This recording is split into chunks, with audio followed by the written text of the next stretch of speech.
Welcome to the show, everybody. Micah with Coronavirus Diaries, and today I'm fortunate enough to be able to speak again with Joe Cebula, a personal trainer and a co-host of the Maximus Podcast. Joe, how are you doing? I am fantastic, Micah. Busy as hell, and I love it. Yeah, before we started this session, you were sharing a little bit. Really interested to jump into that. Really quick, though, briefly for the viewers and listeners that may not have seen any of the other sessions that we've done, just explain a little bit about yourself. Sure. So my name is Joe Cebula. I'm a personal trainer by trade. I used to run a gym here in the Twin Cities for, about 10 years, and I got rid of the gym, and now I'm just kind of an independent trainer. Recently shifting most of my business online. I co-host the Maximus Podcast, which is one of the leading fitness podcasts in the country. And that's shared with my co-host, Bobby Maximus, a former UFC fighter. And so the two of us interview coaches and trainers and athletes and people. And heck, we've been interviewing a lot of folks from the Food Network lately, just anything we can do related to fitness. What's been super cool about that is since this whole shutdown, neither one of us have had a lot of work. So we just put all our eggs into the podcasting basket and went from doing about one episode a week to doing an episode a day. And it's sort of become our full-time gig right now. And that's, it seems to be paying off. It's a lot of work. It was a lot of shift from where I was before. Even just trying to figure out like what I need to get done on a day-to-day basis and how to manage my own schedule and get my workouts in and manage my nutrition and everything. Like, most people are stuck inside wondering, well, what am I going to do for the next week? And I'm kind of like, Jesus, how am I going to get through the next week? I got so much stuff I got to get done. If I'm not dialed in, like, it's going to be rough. So that's where I'm at. That's what I do. Yes. So you had mentioned that about a week ago you had, or was it? No, it was the training that you had. Oh, yeah. So I'll tell you a little bit about where this came from. I chuckle to myself because this is the same speech I give everybody I talk to that's in the program. But after interviewing some of the top trainers in the industry all around the country just in the past couple of weeks, there's really, the story is the same everywhere, right? People are really just kind of scared and uncertain. And so when you're talking about something that I guess most people would treat it as kind of a luxury, like having a personal trainer, right? They don't look at their fitness, sadly, as something that's necessary. It's something that's worth investing in unless they've got a ton of money and can do it. Like personal trainers are for rich people, right? But there were people that were paying thousands of dollars a month to train that right now are just like afraid to spend $50 on a session. And it's not an unfounded fear. I mean, who knows what's going to happen next week? What's going to happen with their business? Everybody's like, if they're still employed, they're one email away from being furloughed or laid off. And, we've got to rein everything in. And I totally get that. On the flip side, there's trainers out there who recognize like what we offer people as fitness trainers, that sense of normalcy, the routine, the stuff that you really aren't limited because you're stuck at home. We've all found that doing training via Zoom is actually very effective and kind of fun. And the people who are doing it are loving it. So it's better than nothing for sure. But we kind of feel guilty asking people to pay for it too, because we understand the position that they're in. But I'm in the same boat, so like I need to make money too. So like my thinking on this thing was like, look, we're all in this together. And I don't know how we're gonna get through it. I don't have a doubt that we will. It's not like even if the banks all went belly up, somehow we would find a way to carry on. We just build new ones, right? Whatever. Right. So all that fear about money, about paying the bills, all that aside, we're all in this together. And I've got a choice personally. Like my choice is that I can sit at home, do nothing, risk nothing, and make nothing, right? Or I could be at home. I could be busy doing what I feel like I was put on this earth to do, which is to help people with their fitness and improve their lives. And maybe some of them want to float me some bones. Like maybe some of them want to send me some money. Maybe all I generate is good karma. Okay. I can't just sit still. I can't. And so in my mind, I decided what I was going to do is just take on some free clients and just put it out there and just say free online training.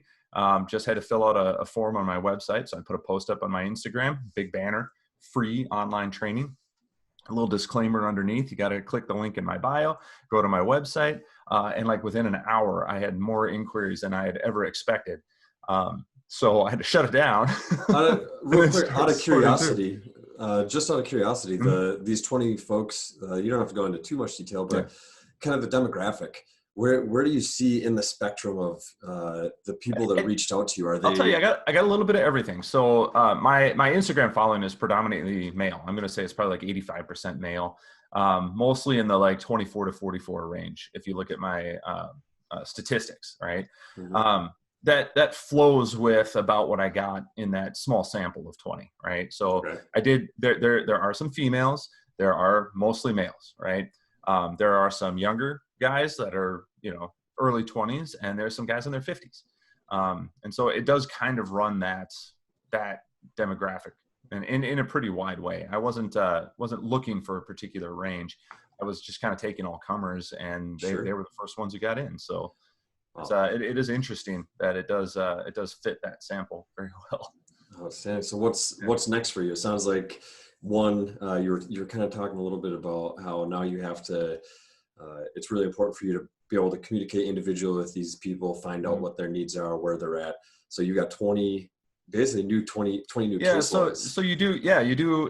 That's exactly right. I like that phrase. I haven't used that, but it's like a caseload that I have. I mean, I've got all these different cases that I'm involved in, and so I've got to schedule a call I've been doing Zoom, especially with the international folks, because we are on every continent in this program.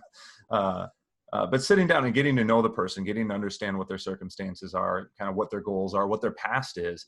And then the way that I write a program is I try to put myself in their skin, and I say, look, Mike, if I woke up in your life and I had your history and physically what you have around you, your equipment, your space, your limitations, but my knowledge as far as training and what can be done, how would I get to where I wanted to be with what I had available? Sure. And then I basically write that out for that person.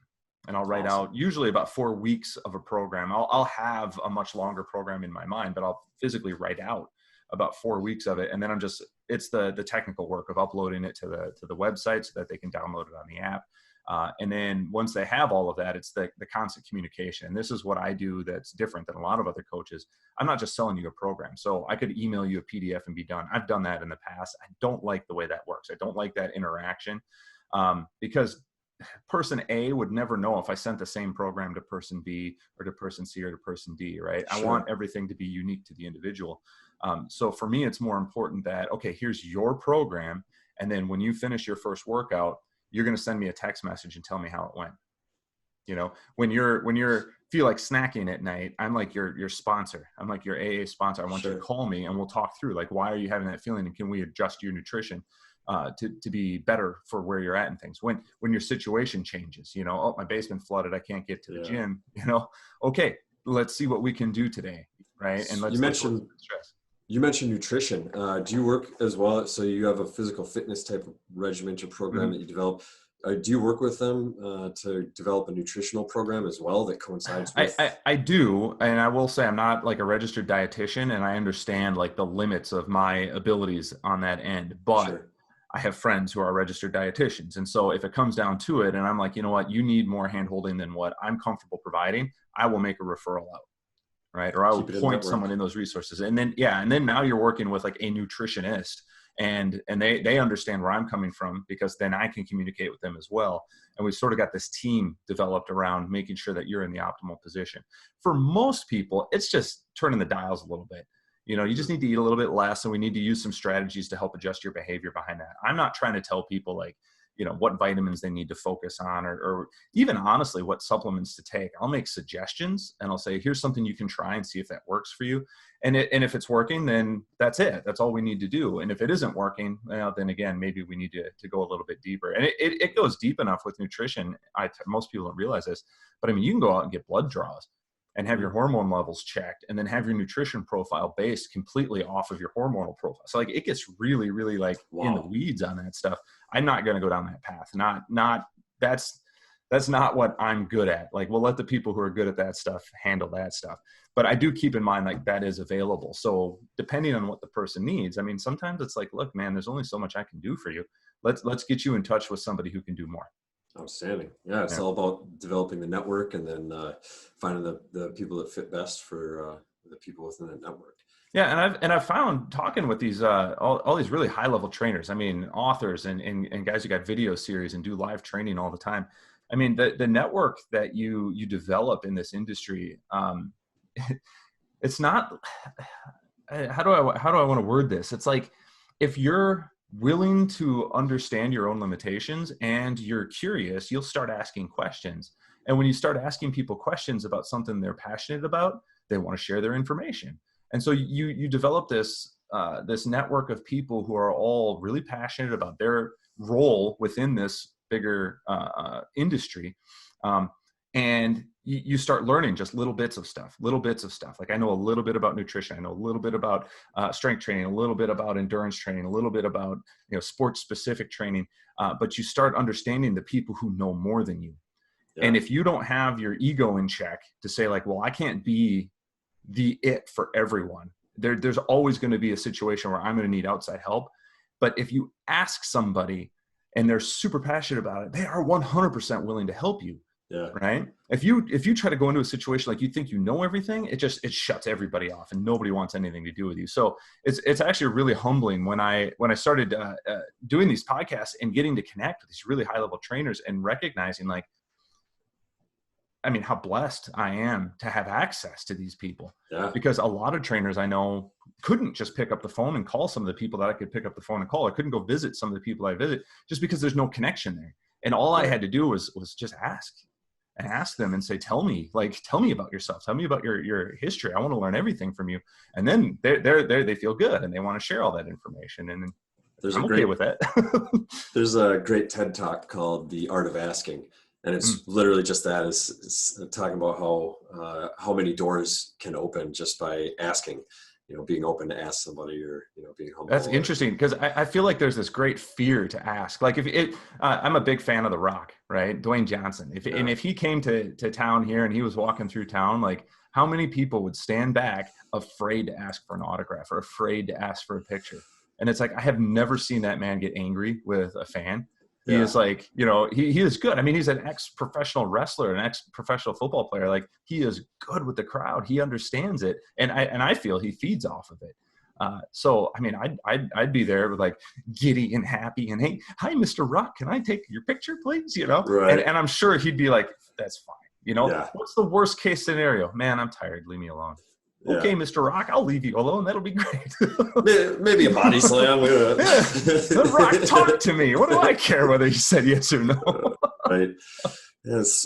So what do you got going for what's happening here in the near future with the Maximus Podcast? Yeah, so we've been obviously doing a lot more recordings.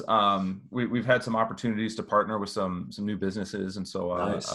Bobby has gotten some offers to do endorsement type work, and so we're trying to package everything in a way that makes sense for those guys.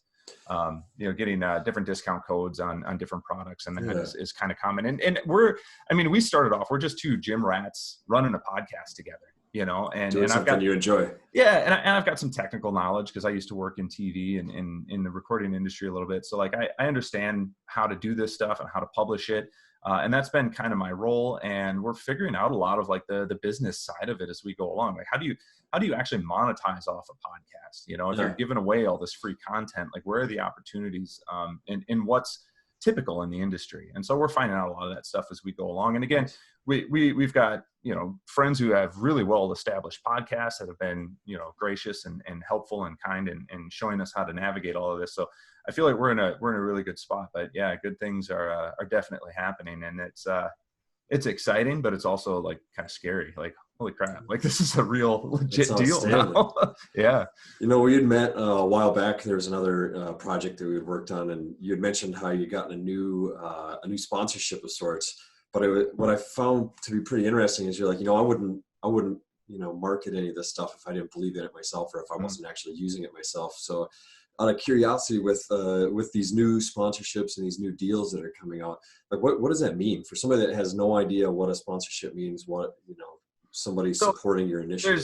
There's usually, like, two ways that this kind of works out. And think of it as your Instagram influencer thing, right?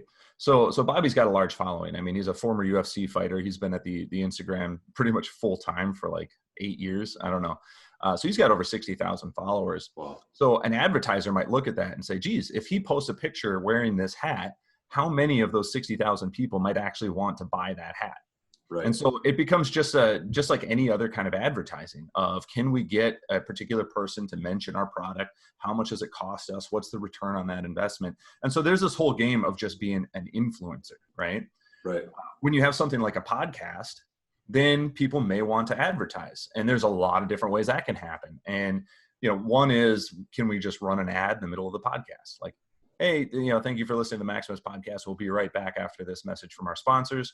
Roll tape, a commercial plays, we come back on and we continue our conversation as normal. And that's what I would call the classic model of advertising. Sure. Right? I have a show that draws people to the show. Since people are being drawn together, advertisers want a piece of that action, and they just pay money to put their ads on. What I found with podcasting is most advertisers are more interested in having you mention their product. And so you'll see this all the time. If you listen to podcasts, there'll always be this little spiel about how wonderful such and such is, or like, I really like using this product, what have you. Yeah. Because then you get that, you've got this great personal connection with the podcasters. You Sure. feel like you're part of that conversation. You feel like you're part of their inner circle, part of their little group.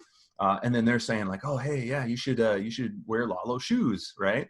Yeah. And you're like, man, yeah, I want a pair so I can be like these guys. It just so happens that because we're small enough that we could be selective, right? We didn't have to go out and say like, no, we're holding out until Nike gives us an offer. We actually had like Lalo shoes there. We're good friends with the folks that run that company. And it's a product that Bobby got involved in years ago. He turned me on to it. I love them. I think they're fantastic. Nice. Are there better shoes out there? I don't know. If there are, I haven't seen them, but there's definitely worse. But they've been so good to us. Like anytime I've had a sporting event, Lalo has been one of my title sponsors. Nice. We've had multiple CrossFit style competitions, and the winners get a free pair of Lalo shoes, and everybody who participates gets a discount, a special discount for the event. Like that's good. That's going to be really hard. Like if Nike came in and said, hey, Joe, we'll pay you, $3 million a year to say Nike instead of Lalo. I could go to Lalo and be like, can you guys match 3 million? And they'd be like, yeah, there's no way. And they wouldn't even be mad. They'd be happy for me for having that opportunity. Yeah. So that's the kind of relationship that I want to build with a product. Yeah, and so sure. the products that we mentioned, the sponsors that we take on, it's more about that relationship. So recently, 10,000 became one of our sponsors. 10,000 is a clothing line. Think of like Lululemon for guys, right? It's like high-end workout style gear. But we really like their image. They started talking with Bobby initially, and then it got to be, well, why don't we get involved in the podcast? They started talking with me. They've sent me a bunch of the product. I pretty much wear it exclusively now because it's nice, know? And again, like over time, a relationship developed, and it's something like I would say, even if, Under Armour came in and said, Joe, we're going to give you a $10 million 3-year contract to be exclusive to Under Armour, I would never tell anybody that the guys from 10,000 weren't worth it or that it wasn't a good product. You know what I mean? It's like, there's a connection there now. There's something personal there. And so that's really important for us too, is to stay true to who we are, right? I'm not just going to shill to the highest bidder unless that bid is so high that everybody at home is like, oh yeah, you shill that, buddy. Yeah. Right. Do they ask for exclusivity? Is that anything that's part of the agreements? Honestly, nobody has yet. None of the sponsors we've had have said, no, you have to be absolutely exclusive, because the terms of it are kind of loose. And again, we're still not a huge, like multi-million-dollar enterprise. I think it would be different then. At a certain point, there's going to be lawyers involved. There's going to be contracts being signed. As it is, it's mostly just like an agreement. Everything kind of starts off with like, well, let's try this out for a while and see how this goes. And if everybody's happy, we just kind of keep going. But for sure, that we can't keep up forever. And that's part of where the stress of like, now that this thing is getting bigger, what kind of protections are we going to have in place to make sure that all the parties involved are taken care of, that agreements are being met, and that when a situation comes in where somebody else wants a piece of the action, we've got it figured out. And again, you're starting this off as a hobby and you have no idea, and you're building the ship as you sail it. Man. It's incredible. Real quick, and I know you're super busy. As far as the next month, the next 2 months moving forward. So you'd mentioned competition, the CrossFit stuff. I know you love the competition. Have you guys been facilitating any type of discussions around remote competitions where people would kind of log into, and then people you're like monitoring? I love the idea. I know CrossFit themselves, actually, they've been doing that. And there's been a ton that I've seen. my focus has just been so intently on the people that I took into my program and on the podcast and what I've got going on. It's on, I don't have the bandwidth for it, to be fair. Hey man, it's the real thing. You know, and again, it's a good problem to have, is to have more ideas and more ambition than you've got the reality of carrying it out, I'm sure. But that also means I got no excuse. I've got no excuse to be, you know, taking a 15-minute break to just stare at the wall, unless like I mentally need that. I've got enough work to keep busy. And that's honestly, this whole Corona thing has been, I don't want to get all un-PC about it, but it's been good for me. Good for me because it unplugged me from the world and made me really think about what I'm trying to do and what I'm trying to build and what are the steps that I need to take to get to that next step, as opposed to kind of buying into the story of having to have a job with benefits and showing up Monday through Friday and yada, yada, yada. And then like, why am I not getting where I want to get? Why am I not getting the exposure? I've had the time and the resources now to really reach out, and things are just growing and taking off. And like, why would I want to turn my back on that now? You know, like we interviewed a guy who's an inner city gardener yesterday on the podcast. I've got all these like cool flower metaphors on my mind, but it's like, if I've done all this work, I've made all this mulch, and you'll have to listen to the episode to understand how complicated making mulch can really be. It was absolutely mind-blowing. But I've made all this mulch. I've got this soil. I've got these little seeds, you know, and I plant the little seed, and then I'm going to pour a little water on it. I'm fertilizing the soil, and I'm watching the pH balance. I got just the right light, and then I'm just going to walk away from it and just hope that it's going to be all right. Like, no, I'm going to be there every day, like picking parasites out of the soil and like, you know, making sure that it's plenty, like the water levels are right. I'm not just going to turn my back on it. And I feel like I've been putting all this work on the ground floor of creating this little enterprise, surrounded with this, you know, this podcast, my online training, my online stuff. Like, now is not the time to just go back to the old world, you know, to go back to where I thought I was going before. And you know, the world has changed with this, and I'm ready to change with it.